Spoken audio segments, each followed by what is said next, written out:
नमस्कार, आप देख रहे हैं न्यूज़ इंडिया। मैं हूं आसिफ इकबाल। आज हॉट सीट में हम आपको एक विशेष मेहमान से मिलवाने वाले हैं। इस वक्त हिंदुस्तान के हॉट केक हैं, क्योंकि कई सारे मसलों पे उन्होंने बड़े ही बेबाकी से जवाब दिया है। उनके हर सवाल के और हर जवाब के तमाम पहलुओं को आपके सामने रखेंगे। उनसे मिलवाऊं उससे पहले एक बहुत ही मशहूर व मारूफ शायर का एक कहना है, हंसकर कबूल क्या कर ली सजाएं हमने, कि ज़माने ने तो दस्तूर ही बना लिया है इल्ज़ाम मुझ पर मरने का। जी हाँ, बड़े सारे इल्ज़ाम लगाए जा रहे हैं उन पर। उन तमाम इल्ज़ामों के जवाब के लिए हमारे साथ इस वक्त रॉबर्ट वाड्रा साहब हैं। आपका बहुत स्वागत है न्यूज़ इंडिया पर। आपने वक्त निकाला, इसलिए उसके लिए धन्यवाद। हमने सही कहा ना, बहुत सारे इल्ज़ाम आप पे लगाए जा रहे हैं। क्या वजह है कि हर बार जब भी कोई बात कांग्रेस से सवाल पूछी जाती है, जब भी कोई बात बीजेपी से सवाल पूछी जाती है, माफ़ कीजिएगा कांग्रेस से नहीं, बीजेपी से सवाल पूछी जाती है, तो बीजेपी उस सवाल के जवाब के साथ आपका नाम ज़रूर इन्वॉल्व कर देती है। अभी संसद में आपके बड़े ज़ोरों शोर से चर्चे रहे, क्या कहना चाहेंगे? मैं यही कहना चाहूँगा कि जब मेरा परिवार रेलेवेंट है, लोगों के मुद्दे, उनकी आवाज़ बुलंद करते हैं पार्लियामेंट में, और हमेशा लोगों के लिए मेहनत करते हैं, और अब हम हर स्टेट जीत भी रहे हैं, तो उनको हमेशा जो उनकी बीजेपी की नाकामियाँ होती हैं, मुश्किल में पड़ते हैं, तो उनको रॉबर्ट वाड्रा याद आते हैं। उनको लग रहा है कि मेरा नाम लेने से कि परिवार को कोई परेशानी आएगी या देश में कुछ जो मुद्दे हैं उसको लोगों से भटका देंगे, मतलब कि डाइग्रेस हो जाएगा। पर बहुत समय हो गया है, और ये जो बेबुनियाद इल्ज़ाम लगाते हैं, जो आरोप लगाते हैं, उसको कुछ साबित नहीं कर पाते हैं। वो साबित नहीं कर पाते हैं कि असल में ये मामला ठीक है, या पर वो एक परसेप्शन क्रिएट करने की कोशिश करते हैं कि देखिए, अगर हम प्रधानमंत्री जी की कोई फ़ोटो दिखाएंगे तो मेरी फ़ोटो दिखाएंगे, और कोई और मंत्री या सांसद वो कोई किसी को सेट कर रहे हैं, किसी को बिल्कुल कर रहे हैं। बिल्कुल। तो मैं इसको मैं ये कहूँगा कि मेरे को दुख होता है कि पार्लियामेंट में और जो देश भर में जो मुश्किलें हो रही हैं, मणिपुर की बात करो, हरियाणा की बात करो, नू की बात करो, और बहुत सारे मुद्दे हैं जो पार्लियामेंट में जब सेशन होता है, नो कॉन्फिडेंस मोशन होता है, तो उसमें मतलब कि ऐसी बातें होनी चाहिए जो देश की प्रगति हो, पर ज़रूर मेरा नाम उछाला जाता है। मैं कोशिश करता हूँ कि राजनीति से दूर रहूँ, अपने काम में व्यस्त रहूँ, अपने जो सेवा करता हूँ उसमें व्यस्त रहूँ, खुश रहूँ उसमें। पर क्योंकि ये गवर्नमेंट ने हमेशा मुझे इस्तेमाल किया है, और खाली मेरी बात ही उठाई नहीं है, वो मेरी जितनी कंपनियां हैं उसको स्क्रीनिंग 10 बारी करा दिया है, नोटिस भेजे हैं, मुझे ईडी भेजा इंटरोगेशन के लिए, मेरे माताजी को भी भेजा इंटरोगेशन के लिए, और वहाँ भी मैं बैठे हुए मतलब 12-12 घंटे, 8 घंटे, 12 घंटे अपने जवाब देता रहा। और तब मुझे लगता है कि अगर मैंने इतना समय बिता लिया है और झेल लिया है इन लोगों को, तो अगर कोई भी मेरे नाम का गलत इस्तेमाल करेगा तो मैं ज़रूर जवाब दूंगा उन्हें, मैं ज़रूर बोलूँगा। और चाहे स्मृति ईरानी जी हो, चाहे कोई भी मंत्री हो, उनके बारे में कुछ भी ढूंढना कोई मुश्किल बात नहीं है। उनके बारे में बहुत सारी चीज़ें हैं, और उनको भी मैं जैसे गलत तरीके से ज़रूर दिखा सकता हूँ, और हर चीज़ मैं बात करूँगा आज। पर यह है कि मैं कोशिश करता हूँ कि मैं इन चीज़ों में ना पढ़ूँ, पर मैं आराम से बैठा हूँ, पर मेरे नाम इस्तेमाल होता है, तो फिर मैं मतलब कि ऐसे बैठ नहीं सकता हूँ। मेरा नाम है, मेरा रिस्पेक्ट है, मैं डिसरिस्पेक्ट बिल्कुल बर्दाश्त। बिल्कुल, देखिए इसीलिए आप समझिए वाड्रा साहब कि हमने आपसे बात इसलिए करनी चाहिए क्योंकि इल्ज़ाम आप पे लगे थे। कहा जाता है कि मीडिया एक तरफा दिखाता है, हम बिल्कुल नहीं। हमने अगर उनके इल्ज़ाम थे तो उस इल्ज़ाम के जवाब के लिए आपसे हमने बात की, और हम ये चाहते हैं कि उन तमाम इल्ज़ाम को जो आप पे लगाए गए, जो आपसे आपके लिए कहे गए, जो सबसे एक वर्ड था जिसको लेकर कई सारे लोगों ने कहा कि एक सेट कर रही हैं और दूसरे को भेंट कर रही हैं, तो इस वर्ड के बारे में आप क्या कहेंगे और ऐसे परसेप्शन क्यों क्रिएट किए जाते हैं आपके लिए? देखिए, मैं अपने एक बिजनेसमैन हूँ, मैं पॉलिटिक्स में नहीं हूँ, तो वो ज़रूर दिखाएंगे कि मेरे बिज़नेस कोई गलत तरीके से चले हैं और चल रहे हैं, और वो एक माहौल क्रिएट करेंगे। लेकिन आपसे पहले भी बात हुई है, लेकिन आपने तो आपने तो बताया था सारे पेपर और तमाम चीज़ें, तमाम दस्तावेज आपको कोर्ट से भी मतलब मुझे जहाँ तक जानकारी है और जो हम लोग के पब्लिक परसेप्शन में है कि आपको कोर्ट से भी राहत मिली है। लगातार जिस तरह के इल्ज़ाम थे उसमें आपको राहत मिली, बाइज्जत बरी किया गया। सरकार ने हमें एक टोटल क्लीन चिट दिया कि वो गलत थे, कोई गलत तरीके से हमारा बिज़नेस नहीं चला, जो भी हमने ज़मीनें खरीदी या जो भी किया हमारी कंपनियों के साथ, कोई क्लीन चिट दिया है कि कोई गलत तरीका नहीं अपनाया हम लोगों ने। बिल्कुल जिस तरीके से बिज़नेस चलना चाहिए, या अपना कोई भी आप ज़मीन खरीदते हैं, जो भी उसके लिए डॉक्यूमेंट ज़रूरत होती है, बिल्कुल उसको तरीके से हमने किया है। जो सर्कल रेट होते हैं, जो भी डॉक्यूमेंट्स और पेमेंट्स होते हैं, बिल्कुल तरीके से अपनाया हमने, तो वो उसके लिए हमें क्लीन चिट मिला। पर फिर एक बार ही वो क्लीन चिट मिलता है, फिर वो कोशिश करते हैं कि उसको बदलने के लिए। पर मेरा ये है कि देखिए, मैं ये कहूँगा, मेरा परिवार जो है वो लोगों के लिए हमेशा आगे बढ़ता है, उनकी आवाज़ बुलंद करता है, लोगों की सवाल पूछते हैं, तो उनको लगता है ज़रूर मैं निहत्था हूँ तो मेरे ऊपर ज़रूर वार करना चाहिए। पर वो ये नहीं समझ रहे हैं, उन्होंने 10 साल में मेरे को इतना मजबूत बना दिया है, क्योंकि अगर आपने बहुत तरीके अपनाए मेरे को बदनाम करने के लिए, और फिर भी मैं यहाँ बैठा हूँ, और मैं कभी भी सोच नहीं सकता हूँ देश छोड़ने के लिए या कोई और तरीका। मैं यहाँ हूँ, मेरा दफ्तर यही है, और जितनी परेशानी क्रिएट करेंगे करें, पर मैं और मजबूती से पेश आऊँगा। मेरे में झेलने की क्षमता है, समझ है उसकी, और उस तरीके से मैं हर कदम लेता हूँ। तो इसलिए मुझे लोगों से बहुत मैं कहूँगा कि स्ट्रेंथ मिलती है। जो मैं विकलांग बच्चों के साथ काम करता हूँ, जो मैं अंधे बच्चों के साथ करता हूँ, जो महिला और बुज़ुर्गों के साथ काम करता हूँ, उनसे मेरे को सहायता मिलती है, उनसे समझ मिलती है कि मेरी परेशानियाँ बहुत छोटी हैं उनके मुताबिक। तो इसलिए मेरे में झेलने की क्षमता है। तो आप ये कहना चाहते हैं कि ए मुश्किलों देखो मैं कितना बड़ा हूँ, क्योंकि मैं मुश्किलों में ही पला बड़ा हूँ। तो क्या आपने ये तमाम चीज़ें, आप ये बताना चाह रहे हैं कि आपने बहुत सारे सवालों के जवाब तो पहले ही दे दिए, तो इसलिए बार बार आप पे सवाल खड़ा करना, ये कहीं ना कहीं से आपके व्यक्तित्व को और आपके जो जेस्चर है, जो आपकी जो एक इमेज है, उसको डैमेज करने की कोशिश है, आप ये कह रहे हैं? देखिए, इन्होंने अब तो वो बात नहीं रही जो वो कोशिश कर सकते हैं। मैं ये बोलूँगा कि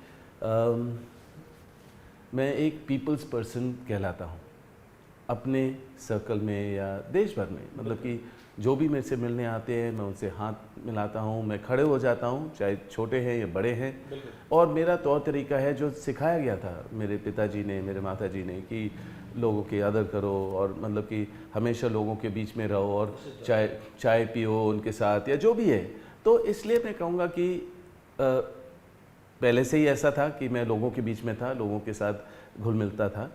पर इस परिवार का सदस्य होने के वजह से मुझे तरह तरह के प्रधानमंत्री हो, प्रेसिडेंट हो दूसरे देशों के, ओबामा जी हों, या मतलब नेल्सन मंडेला हों, या मतलब कि कोई भी ऐसे हस्तियां हैं, वो मिलते हैं। फिर उद्योगपति हैं जो मतलब 10-15 साल से, चाहे अंबानी जी हों, अडानी हो, या कोई भी हैं, तो अगर मैं इन लोगों से मिलता हूँ तो ये नहीं है कि मैं उनके साथ कोई भी हमेशा काम करता हूँ, या मैं उनको कोई हौसला दिलाता हूँ, या कोई भी चीज़ उनके साथ ऐसे करता हूँ कि हाँ हमारी सरकार हो या जो भी हो कि मैं ये कर सकता हूँ। कभी भी नहीं। अगर वो मेरी फ़ोटो दिखाएंगे पार्लियामेंट में, तो उनको साबित ज़रूर करना पड़ेगा कि कोई क्या कंट्रोवर्सी है, या क्या मैंने रॉन्ग डूइंग किया है। अगर नहीं किया है तो वो उन मुद्दों को देखो जो मतलब उनकी फोकस होना चाहिए। वो महिला और बाल की मंत्री हैं, उनको जो मणिपुर में हो रहा है उस पर ध्यान दें। जो हमारे महिलाएं जो रेसलर हैं उनके बारे में कभी सोचा नहीं है। जो ब्रिजभूषण के उनके सांसद हैं उनके बारे में वो क्या बोल रहे हैं। उन्होंने बस यही है कि जो भटका रहे हैं कि हाँ, अगर राहुल ने प्रधानमंत्री जी की फ़ोटो दिखाई कि वो अडानी के प्लेन में हैं और मतलब जो भी ऐशो आराम हो रहा है, या राहुल ने जो बोला है कि ऐसे उद्योगपति कुछ ही समय में इतने बड़े फोल्ड पे किस पैमाने पे पहुँचे, कैसे उन्होंने अपने संपत्ति इतनी बढ़ा दी है, और वो इस सरकार के समय पर ही हुआ है। और ज़रूर राहुल के पास इन्फॉर्मेशन है, वो बोलते हैं, तो कहीं से उन्होंने फ़ोटो निकाल दी है 10-15 साल पहले। जैसे मैंने बताया, मैं हज़ारों लोगों से मिलता हूँ, मैं खुश हूँ कि मैं ऐसे हस्तियों से भी मिलता हूँ, पर मैं देश को नहीं बेच रहा हूँ। मैं देश की जो पोर्ट्स होते हैं, जो एयरपोर्ट होते हैं, जो अलग अलग जगह हैं जिससे काफ़ी कमाई हो सकती है, वो मैं नहीं दे रहा हूँ उन्हें, मेरी देने की हैसियत भी नहीं है, तो वो यही सरकार उनको दे रही है। वो देश को बेच रहे हैं, मैं नहीं बेच रहा हूँ। अगर मैं किसी से मिलता हूँ तो अगर वो आरोप लगाते हैं तो उसको ज़रूर प्रूव करें मैं यहाँ हूँ। नहीं तो उनको चुप रहना चाहिए, क्योंकि देश देख रहा है। वो देखेंगे कि ये बस हवा में ही बोलते रहते हैं, कोई कुछ नहीं करते। जो केंद्रीय मंत्री स्मृति ईरानी ने आप पे आरोप लगाया, उस पर आप क्या कहेंगे? मतलब किस तरीके से आपको लगता है? आपने तमाम चीज़ें बताई कि आरोप लगाना आसान है, उसको सिद्ध करना मुश्किल है। तो क्या आपने कहा कि मैं भी बहुत सारी चीज़ें हैं जो प्लेटफॉर्म पे ला सकता हूँ, मैं भी कह सकता हूँ। आपने जो ट्वीट किया है उसमें भी बहुत सारी चीज़ें हैं, तो वो ज़रा विस्तार से बताइए हमें। कि देखिए, जैसे मैंने पहले बोला कि कोई भी मंत्री हो, उनके बारे में कुछ भी ढूंढना कोई मुश्किल बात नहीं है। और स्मृति ईरानी के बाद तो हिस्ट्री या जो पास्ट है इतना ज़्यादा कंट्रोवर्शियल है कि क्योंकि वो महिला हैं, और मैं महिलाओं के हमेशा रिस्पेक्ट करता हूँ, मैं उनकी सुरक्षा के बारे में सोचता हूँ, मैं हमेशा उसके लिए बोलता हूँ। तो एक महिला से मेरे को भिड़ना बिल्कुल पसंद नहीं है। पर अगर वो मेरे नाम की जय जयकार करेंगे हमेशा, या मतलब कि बोलती रहेंगी और फ़ोटो दिखाती रहेंगी, तो मुझे अपने आप को बचाना पड़ेगा, किसी तरीके से बोलना तो पड़ेगा ही। तो मेरा ये है कि जैसे सबको पता है, फर्जी जो डॉक्यूमेंट्स हैं, जो मतलब गोवा के रेस्टोरेंट में पाए गए थे कि मतलब वो थर्ड पार्टी में उनको सारे ये रेस्टोरेंट चला रहे हैं, उनकी बेटी, उसके बारे में कभी जवाब नहीं दिया उन्होंने। फिर मतलब अपनी जो शिक्षा है उनकी या डिग्रियां हैं, उसके बारे में वो कभी जवाब नहीं देती हैं। और अगर कोई भी पत्रकार उनके बारे में, उनके परिवार के बारे में कोई भी कुछ बोलेगा तो उनको धमकी दे देती हैं कि आपको नौकरी से निकाल दूंगी और ये वो। रोहित मेमूला के बारे में भी उन्होंने अनशन बोला, तो वो भी माहौल बहुत बदला। तो वो अपनी रिस्पॉन्सिबिलिटी नहीं समझ रहे हैं। वो ये नहीं देख रहे हैं कि मुझे देखना चाहिए महिलाओं और बच्चों के लिए क्या प्रगति हो सकती है देश भर में। वो असल में मणिपुर क्यों नहीं जाती हैं? जो उन्हीं की सरकार है, 2 फैक्शन बन गए हैं, तो उसमें वो जाकर समय बिताएं और देखें महिलाओं के लिए, बच्चों के लिए क्या कर सकते हैं। मतलब आप सलाह दे रहे हैं कि स्मृति ईरानी को मणिपुर जाना चाहिए? बिल्कुल बिल्कुल बिल्कुल। पर अगर उनके ही प्रधानमंत्री बोलते हैं कि ये घिसी पिटी बातें रहने देना चाहिए और हमें आगे बढ़ना चाहिए, कैसे बोल सकते हैं? ये मणिपुर देश का इशू नहीं है, ये दुनिया भर का इशू है और उन्हीं की सरकार है। और मेरा यही कहना है, मेरा यही उनसे रिक्वेस्ट है कि वहाँ जाएं और थोड़ा शांति का माहौल पेश करें। और अगर उनकी सरकार से वहाँ संभल नहीं रहा है तो वो जो अपोजिशन है या हर पार्टी के साथ बैठे, ऑल पार्टी के साथ बैठ कर करें, मतलब अपनी बात रखें और मतलब कि कुछ शांति का माहौल बनाएं वहाँ। लेकिन अच्छा, एक बात बताइए, हम लोग आज समझना चाह रहे हैं, क्योंकि आपने भी कहा कि मैं बहुत सारे सवालों के जवाब देने के तैयार हूँ। बहुत सारे सवाल तो हमने पहले भी किया है आपसे, लेकिन एक बात समझना चाहते हैं, क्यों आखिर आपको ही टारगेट क्यों बनाया जाता है? आप ये कह रहे हैं संसद में आपके नाम की चर्चा हो रही है और ये बार बार बीजेपी आपको बहुत सॉफ्ट टारगेट की तरह उठाती है और कहती है, ये भी बात सच है कि इतने सालों में कभी भी कुछ भी ऐसा नहीं मिला या उन्होंने तलाश करने में कोई कमी नहीं छोड़ी, क्योंकि हमने भी देखा है बहुत सारे घंटे आपने ईडी ऑफिस में बिताए हैं बहुत सारी जगह। तो क्या वजह है कि आपको टारगेट की? क्या आपको पॉलिटिक्स में वो लोग लाना चाहते हैं?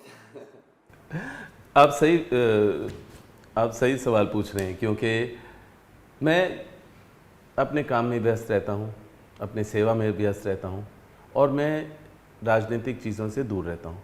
पर अगर कोई हमेशा मेरा नाम उछालेगा तो मुझे लग रहा है कि मेरे को राजनीति में आकर पार्लियामेंट में अपनी बात रखनी पड़ेगी।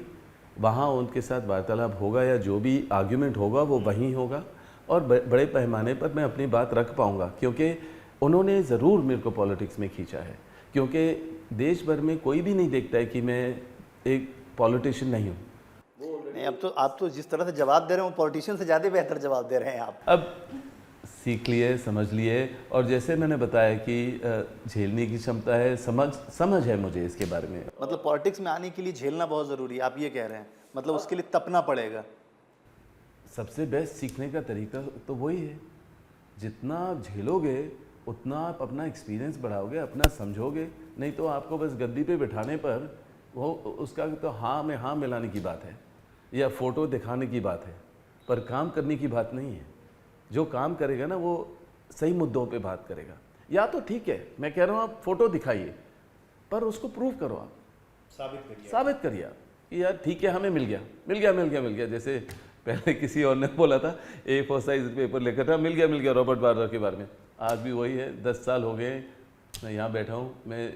मैं उम्मीद कर रहा हूँ कि वो दिखाएंगे मुझे कुछ। मैं चुनौती देता हूँ, मैं चैलेंज देता हूँ लोगों को कि यार अगर है कुछ दिखाओ, नहीं तो चुप रहो, नहीं तो साबित करो, नहीं तो मतलब आप ही गलत नज़र आ रहे हो। क्योंकि मैं तो ज़रूर बोलूँगा। ये इंटरव्यू मैं नहीं करता अगर इन लोगों ने मेरे को उत्साह नहीं किया होता और ये नहीं बोला होता कि जो गलत बोल रहे हैं मेरे बारे में, तो मैं अपने चुपचाप बैठा रहता। तो इनको ये सोचना चाहिए। चाहे मैं ये बोलूँगा बिल्कुल रिस्पेक्ट के साथ, चाहे स्मृति जी हों या कोई भी मंत्री हो या प्रधानमंत्री जी अगर मेरे बारे में बोलेंगे, तो मैं चुप रहने वालों में से नहीं हूँ। क्योंकि मैंने ईडी को झेला, 12 घंटे उस कमरों में बैठा और मुझे पता है इन लोगों का क्या तौर तरीका था। जब उनको फ़ोन आते थे कि नहीं 5 बजे उनको छोड़ना मत, 8-9 बजे छोड़ना। और हाँ बिल्कुल, उनको तो मैं कहता था यार आपके पास फ़ोन आ रहे हैं ऊपर से कि ये करना वो करना, ठीक है, सवाल बचे नहीं है पर आप ये करोगे। दूसरी बात है कि जिस दिन उनको जल्दी जाना था ईडी के ऑफिसर्स को, उस दिन मैंने कहा आज नहीं जाएंगे अब, क्योंकि उनके परिवारों से फ़ोन आता था कि आज शादी है, कहीं जाना है, ये वो। तो उस दिन मैं अटक जाता था। मैंने कहा नहीं, आज हम 8 बजे तक बैठेंगे, सर हमें जाने दो। तो वो भी मतलब ये भी एक बड़ी जानकारी है। पर 3-4 दिन के बाद मैं समझाऊँ कि हो क्या रहा है वहाँ। ना कोई सवाल है ना कुछ है, बस वही है तंग करना, परसेप्शन क्रिएट करना कि ईडी के पास चले गए हैं, ये है वो। तो वहाँ भी मेरी दोस्ती हुई, वहाँ भी मैं लोगों को समझा, वहाँ भी उनके साथ चाय पिया, वहाँ भी उनके परिवार के बारे में मैंने समझा, उनके मुश्किलों के बारे में। इल्ज़ाम कितने साल हो गए इल्ज़ाम लगते हुए आप? 10 साल हो गए जब से ये सरकार आई है और प्रूव कुछ नहीं हो पाया। पर हाँ, तंग पूरा किया। जितने भी मेरे ज़मीन थे उसके ऊपर अटैचमेंट कर दिया, जो मेरे अकाउंट्स थे अटैच कर दिया। जहाँ से मैंने पहले 1 रुपया कमाया उसके बारे में मतलब पूछते रहे, तो मैं जवाब देने के लिए तो पूरा तैयार हूँ। मेरे को तो किसी चीज़ को ना डरने की ज़रूरत है ना छुपाने की ज़रूरत है।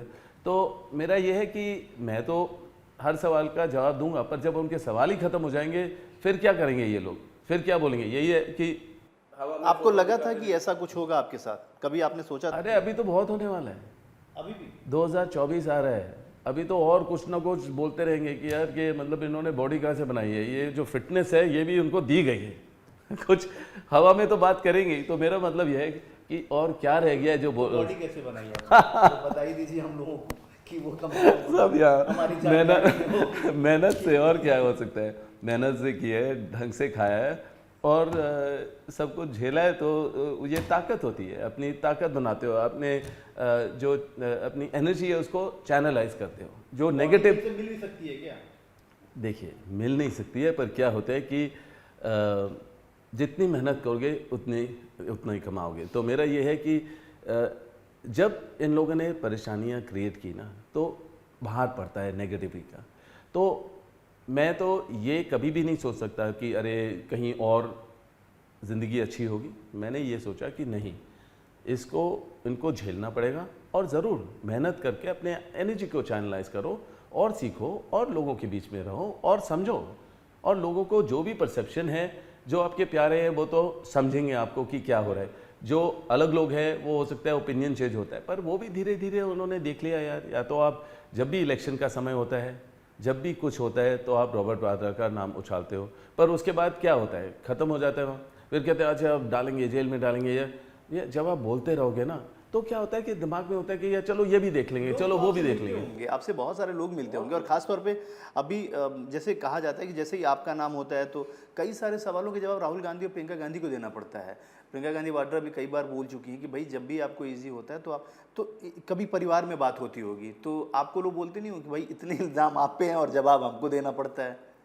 नहीं, देखिए दोनों तरफ से, कि जब राहुल को, लोगों को लगता है कि राहुल को ये नहीं बोलना था, तो मेरे पास आते हैं, यार अपने भाई को बोलो, ब्रदर नो को बोलो कि उनको ऐसे नहीं बोलना चाहिए, ये सेंसिटिव ये वो।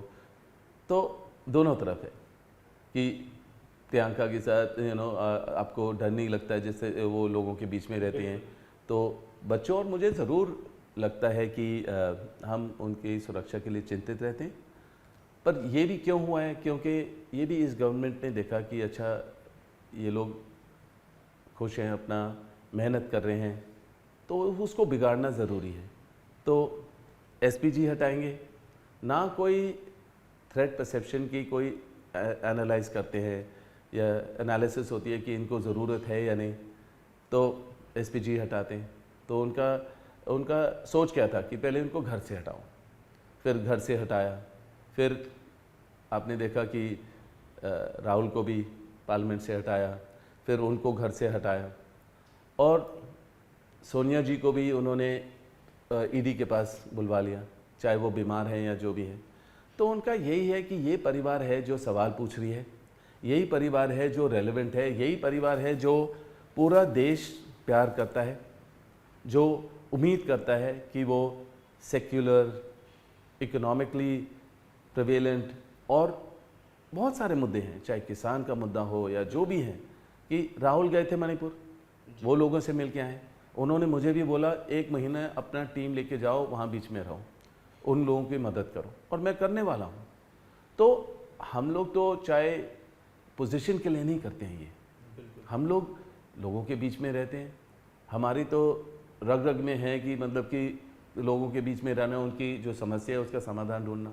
जब मैं राहुल के साथ चला भारत जोड़ो में, लोगों से सीखा बहुत, मतलब। और मैं जैसे जब मध्य प्रदेश में था और मैं उज्जैन जाता हूँ महाकाल के लिए वगैरह, तो लोगों को वहाँ जो यूथ है वो मेरे से बहुत प्रसन्न है और बहुत खुश रहते हैं कि स्ट्रेंथ है, और वो मेरा नाम पुकार रहे थे, बहुत पुकार रहे थे। पूछते भी हैं कि इतने सारे इल्ज़ाम लगे, इतनी सारी चीज़ें हुई, और उसके बावजूद कभी कोई साबित नहीं हुआ, तो क्यों आप पे होता है? ऐसा तो सवाल लोग पूछते होंगे आपसे जब मिलते होंगे आप, तो उनको पता है।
चाहे वो जितने बार, लेकिन आप हर्ट हुए हैं इस बार। मुझे ऐसा लगता है कि क्योंकि अब बार बार इल्ज़ाम तो बहुत बार लगाए गए, बहुत सारी चीज़ें कही गई, लेकिन इस बार स्मृति जी के जो तरीके थे या जिस तरीके का जेस्चर था उनके बात करने का, जो जिस तरीके से वो फोटो दिखा के, उससे बहुत ज़्यादा आप हर्ट नज़र आ रहे हैं। कोई भी वीडियो देखेंगे जहाँ वो पार्लियामेंट में कह रहे हैं अरे उनको सेट करो, उनको भेंट करो, जीजा जी जीजा जी जीजा जी जीजा जी, और फिर मेरे फ़ोटो दिखा रहे, कहाँ मैं अपने काम में व्यस्त हूँ, अपने बच्चों के साथ व्यस्त हूँ, अपने सेवा में व्यस्त हूँ, मतलब राजनीति में मैं हूँ नहीं, पर बस उछालते रहते हैं। तो मुझे लगा कि मेरे को ज़रूर थोड़ा सा उनके बारे में बोलना चाहिए, उनके परिवार के बारे में, जो भी ये लोग ये गलत कर रहे हैं और जो उनको एक मुकाम पे लोगों ने पहुंचाया है और उसका कोई फ़ायदा नहीं हो रहा है, और जो उनके सांसद गलत कर रहे हैं पहलवानों के साथ, उनके बारे में क्या बोल रहे हैं वो। और इतनी सारी चीज़ें मेरे पास हैं उनके बारे में, पर मैं उस लेवल पे नहीं आऊँगा, क्योंकि मैं महिलाओं की रिस्पेक्ट करता हूँ। मैं उनके बारे में इतना सारा मेरे पास इन्फॉर्मेशन है, पर मैं वो उस तरीके से उनके साथ नहीं, मेरा व्यवहार नहीं होगा। लेकिन आप उसको हाँ, व्यवहार मेरा उस तरीके से नहीं होगा, मैं उस तरीके से नहीं सोचता हूँ। पर मैं उम्मीद करता हूँ ये लोग किसी समय थोड़ा जो भी इल्ज़ाम लगाएं उसको साबित करें ज़रूर। और मेरी और कोई विनती नहीं है, या तो साबित करें, नहीं तो फिर मतलब ऐसे बोलते रहेंगे और लोग तो इनको हंसते रहेंगे इनके। कभी कोर्ट केस या इन सब चीज़ों में मानहानि, ये सब जो चीज़ें चलती हैं, जो खासतौर पे केजरीवाल जी और बहुत सारे लोगों के बारे में देखा हमने कि जब उन पे इल्ज़ाम होते थे, चाहे उन्होंने प्रधानमंत्री पे लगाया, तो उसका तो क्या आपने भी ऐसा कुछ सोचा है क्या? मैंने कुछ ऐसे सोचा नहीं है, क्योंकि मैं काफ़ी समय से ये चलता आ रहा है। तो जब मैं बोलता हूँ झेलने की क्षमता है, क्योंकि मैं अब हर आदमी उठता है, रॉबर्ट वाड्रा का नाम लेता है, तो कोई असल में अपने आप को देखता हूँ कोई एंटिटी हूँ मैं, कोई इस इतनी आबादी में मेरा नाम, चाहे प्रधानमंत्री हो या मंत्रियाँ हैं जो मेरे नाम लेते हैं, तो उसका रेलेवेंस होता है। I am relevant in the country. तो मेरा नाम लेते हैं, मैं कोई बुरा नहीं देखता हूँ, मैं कहता हूँ ठीक है यार, मेरे नाम का इस्तेमाल करो, कम इस्तेमाल करो, मुझे भी इस्तेमाल करना है भाई।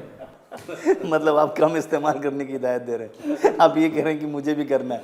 मतलब हम मान के चलें कि अब आगे आने वाले टाइम में जिस तरीके से आप सवाल जवाब कर रहे हैं, क्योंकि मतलब एक उद्योगपति और इतने सारे सवालों के जवाब देने में थोड़ा इधर उधर, लेकिन आपने कहीं कुछ सोचा नहीं, तो हम समझ के मतलब हम ये समझ लें कि पॉलिटिक्स में अब आप एकदम एक्टिवली। देखिए, मेरे लिए उन्होंने कुछ मेरे को पॉलिटिशियन ही बना दिया उन्होंने, चाहे मैं पार्लियामेंट में ना हूँ, पर मैं पॉलिटिशियन ही हूँ।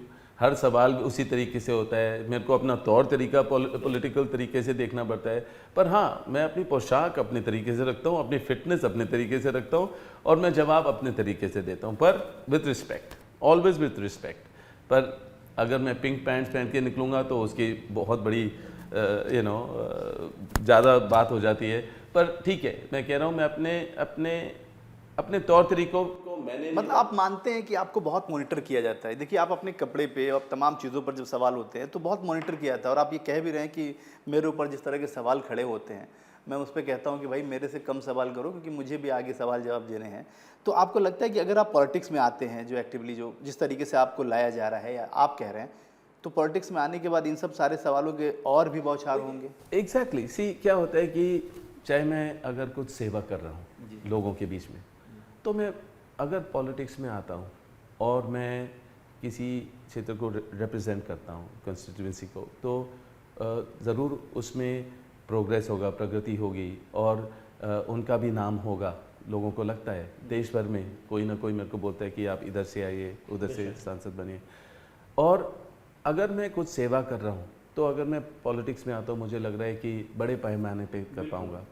अगर मैं राजनीतिक लोगों से मुझे भिड़ना पड़ेगा या उनको झेलना पड़ेगा, मुझे क्या है कि अगर मैं पॉलिटिक्स में होता हूँ तो अपनी बात ढंग से रख पाऊँगा, एक उसी तरीके से रख पाऊँगा। मैं बाहर हूँ पॉलिटिक्स से, पर मैं बड़े बड़े पॉलिटिशियन से डील कर रहा हूँ, तो वो बात सहमत नहीं है, ठीक नहीं है, जब तक मैं अगर पॉलिटिक्स में आऊँगा। पर तो आज हम आपका डेजिग्नेशन नेता कांग्रेस लिख सकते हैं? मेरा ये है कि मेरा सोच वैसे नहीं है कि मैं ज़रूर इसमें करूँगा या मैं पॉलिटिक्स में आऊँगा, पर यह है कि क्योंकि ये लोग मेरे को खींचते रहते हैं इसमें, तो अगर मैं अपनी बात रखना चाह रहा हूँ तो मेरे को एक पॉलिटिकल प्लेटफॉर्म पे आना पड़ेगा। पर यह है कि तो अमेठी लोकसभा सीट से हम ये मान के चलें कि अमेठी लोकसभा सीट से, क्योंकि राहुल जी बोल चुके हैं कि वो वायनाड अभी नहीं छोड़ेंगे, तो अमेठी लोकसभा सीट से क्या हम देख रहे हैं कि रॉबर्ट वाड्रा अमेठी लोकसभा सीट से स्मृति ईरानी जी को चैलेंज देने के लिए खड़े होंगे? मैं राहुल को मुबारकबाद देता हूं कि वो वापस पार्लियामेंट में हैं जी। और ज़रूर जो भी बीजेपी ने चाहा कि उनको पार्लियामेंट से हटाया जाए, उनको घर से हटाया जाए, पर इस वजह से जब ऐसे तरीके अपनाते हैं ना, तो एक आदमी को और अपनी पोजीशन का और अपनी जगह का रिस्पेक्ट होता है और उनको समझ है उसके बारे में और मजबूत हो रहे हैं। तो मुझे लग रहा है कि पहले तो वो वापस पार्लियामेंट में है, मैं बहुत खुश हूँ उसके लिए। मैं चाहता हूँ कि प्रियंका आए, वो ज़रूर पार्लियामेंट में उनकी जगह है, उनको होना चाहिए। और मैं उम्मीद करता हूँ कि कांग्रेस पार्टी वो समझे और जितनी मेहनत करती हैं वो उनको उसका लाभ मिलना चाहिए, उनको पॉलिटिक्स में मतलब उनको पार्लियामेंट में होना चाहिए। मेरी बात तो दूसरी है, पहले पार्लियामेंट प्रियंका जी को होना चाहिए। और क्योंकि इतनी मेहनत करती हैं वो और मतलब एक स्टेट को जीतती हैं और अगले स्टेट को भी जीतेंगी, तो उनको बाहर रहने का कोई मतलब नहीं बनता है। तो उसके अलावा जब भी उनको लगेगा, परिवार को लगेगा कि मेरे को उस कदम लेना चाहिए, और अगर कांग्रेस पार्टी को लगेगा कि मैं कुछ उनके लिए अच्छा कर सकता हूँ और देश के लिए कुछ बदलाव ला सकता हूँ, तो ज़रूर मैं शामिल होऊंगा। और मैं हूँ यहाँ। लेकिन देखिए, आप पॉलिटिशियन हो गए, आपने बात को कैसे घुमा दी। मेरे सवाल सीधे हैं। आपको अगर कांग्रेस पार्टी, मैं ये नहीं कह रहा हूँ, कांग्रेस पार्टी ने अगर अमेठी के लिए आपको तैयार किया, आपसे पूछा कि आप अमेठी लड़ेंगे, तो आप क्या जवाब होगा आपको? पर मैं मुरादाबाद वालों को क्या बोलूँगा? नहीं, तो आपके लिए तो बहुत सारे लोग हैं, मुरादाबाद से लेकर और फिर बरेली भी आपके लिए पोस्टर लगे हुए थे, यहाँ गाजियाबाद में भी पोस्टर लगे हुए थे। लेकिन अभी क्योंकि ताज़ा मामला है, अभी सीधे सीधे तौर पे मतलब जिस तरीके से आपने भी कहा, स्मृति ईरानी जी ने आपके ऊपर तमाम तरह के सवाल खड़े किए, तो इसलिए मैंने कहा कि सवाल के जवाब, आपने भी कहा कि पार्लियामेंट में अगर मैं होता तो उनके तमाम सवालों का जवाब सामने से देता। तो मैं इसलिए पूछ रहा हूँ, क्या अमेठी आप जाएंगे चुनाव लड़ने? अगर कांग्रेस पार्टी को लगता है कि मैं उसके लायक हूँ तो ज़रूर।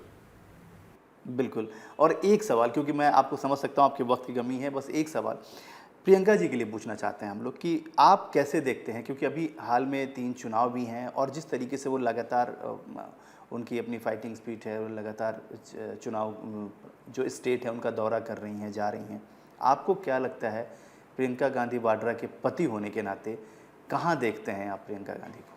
पहले तो मैं उनकी सुरक्षा के बारे में ज़रूर बोलूँगा। मैं चिंतित रहता हूँ, बच्चे चिंतित रहते हैं जब वो लोगों के बीच में रहते हैं, क्योंकि उनका जो जिस तरीके की वो हैं, वो अपने पिता जैसे हैं। तो वो लोगों के बीच में ही जाएंगे, उनके बीच में रहेंगी और अपना रोड शो करेंगी, और उनको चाहे जो भी कुछ बोले पर वो ज़रूर रहती हैं। तो हमें ज़रूर चिंता है कि उनकी सुरक्षा का, पर वो निडर हैं और मुझे लग रहा है कि उनको ज़रूर पार्लियामेंट में होना चाहिए। वो अपनी बात रख पाएंगी, वो कांग्रेस के लिए अच्छा होगा, और मतलब कि उनकी पोजीशन वो है जो उनको पार्लियामेंट में अब होना चाहिए।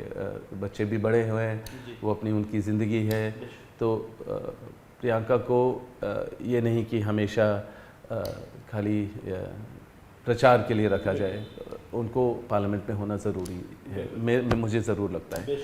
तो आपको लगता है, अच्छा कभी आप पे जो इल्ज़ाम लगे अभी फ़िलहाल, क्योंकि ये अभी 24 घंटे से 48 घंटे पहले की बात है, तो इसलिए मैं पूछ रहा हूँ कि ऐसे इल्ज़ाम पे क्या कभी प्रियंका जी की तरफ से कोई सजेशन या कोई बात, या उनको ये सब सुन के कैसा महसूस होता है? जैसे मैं हमेशा वही दोहराऊँगा कि 10 साल हो गए और हमें कुछ पता नहीं कि जजमेंट क्या आने वाला है कोर्ट से, या मतलब अब कौन मंत्री क्या बोलने वाला है या क्या। तो हमने बहुत ये झेला है, बहुत तौर तरीके से, और सीखा है कि कैसे शांत रहना है और घर से बाहर रखना है इसको। घर के टाइम बस घर का माहौल होना चाहिए, सुख शांति, और बाहर हम लोग बात करेंगे, या हमारी टीम है उनसे बैठेंगे कि ये समस्या है, उसका समाधान क्या है, ये वो। पर उनका हमेशा वही होता है कि छोड़ो, आप उसमें मत पड़ो। पर ज़रूर कभी कभार मुझे लगता है कि हद से ज़्यादा हो गई है, ये राहुल किसी चीज़ के बारे में बात कर रहे हैं तो मेरे को फिर से खींचा जा रहा है, और एक आदमी नहीं खींच रहा है या एक महिला नहीं खींच रही है, दूसरा कोई मंत्री फिर से बोल रहा है कि उनको भेंट करें या सेट करें या भेंट करें। ये बर्दाश्त नहीं होता है, तब में ज़रूर उसका रिएक्शन होता है। पर ज़्यादातर प्रियंका बोलेंगे कि रहने दीजिए, उसमें मत पड़िए और कोई फ़ायदा नहीं है, क्योंकि ये लोग ऐसे ही बोलते रहेंगे और हवा में ही बात है, कुछ है नहीं इनके पास। तो जब भी आप पे अब मतलब हम ये कह सकते हैं कि जब भी अगर कोई सवाल खड़े होंगे तो उस सवाल के जवाब के लिए आप तैयार रहेंगे। बिल्कुल बिल्कुल मैं तैयार हूं। बहुत बहुत शुक्रिया। साफ तौर पे रॉबर्ट साहब थे और उन्होंने कहा कि रॉबर्ट वाड्रा एक बिजनेसमैन ज़रूर हैं, लेकिन ये भी है कि जब सवालों की बात आएगी तो पॉलिटिशियन की तरह हर सवाल के जवाब देने के लिए मौजूद रहेंगे, और न्यूज़ इंडिया उसको सबसे पहले और सबसे दुरुस्त तरीके से दिखाने का काम भी करेगा, क्योंकि हर सवाल के जवाब लेना ही हमारा फ़र्ज़ है। और इसीलिए रॉबर्ट वाड्रा ने एक भी सवाल के जवाब न देने का ऐसा बीड़ा नहीं उठाया। उन्होंने हर सवाल के बड़े ही बेबाकी से जवाब दिए, और उन्होंने एक आखिरी में एक बात जो बोली, जो हम अपनी कंक्लूडिंग में कह सकते हैं, उन्होंने साफ तौर पे कहा कि देखिए, मेरे ऊपर जो इल्ज़ाम लगा रहा है वो उनका काम है, मुझे किसको कैसे जवाब देना है ये मेरे संस्कारों में झलकना चाहिए। देखते रहिए न्यूज़ इंडिया, क्योंकि यहाँ खबरों का सिलसिला रुकता नहीं है। शुक्रिया।